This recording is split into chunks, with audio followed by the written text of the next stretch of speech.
Pourquoi je parle de pensée médicale? Parce que justement dans cette pensée opératoire, c'est la pen le dans la pensée et le comportement opératoire, c'est la pensée, la plus riche qui s'arrête. Et c'est peut-être ça qui m'a fait penser à l'idée que, il y avait besoin pour les médecins de prendre conscience qu'il existe une pensée médicale. Parce qu'on ne nous en parle pas à l'université de cette pensée médicale.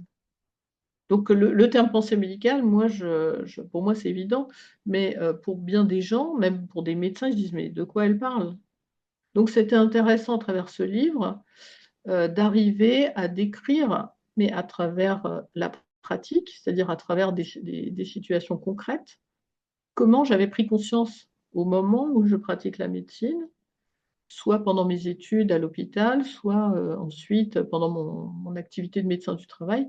Comment je prends conscience qu'il y a un cheminement intellectuel très particulier, pour établir un diagnostic ou bien pour choisir une manière de prendre en charge et de soigner les gens.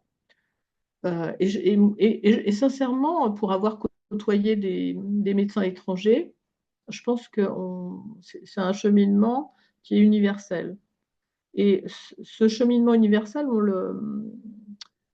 on le trouve dans la méthode hippocratique, oui, qui a radicalement changé la manière de soigner. C'est-à-dire qu'avant la pensée médicale était religieuse, elle était divinatoire et à partir de Hippocrate, elle s'est basée sur l'observation honnête, non, guidée par des intérêts personnels ou par des idées, métaphysiques, religieuses et cetera.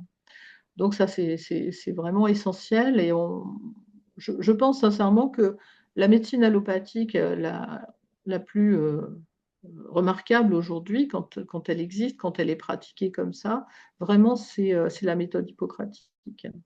C'est-à-dire une honnêteté intellectuelle, une rationalisation bien sûr, mais qui ne se débarrasse pas des sentiments et des valeurs.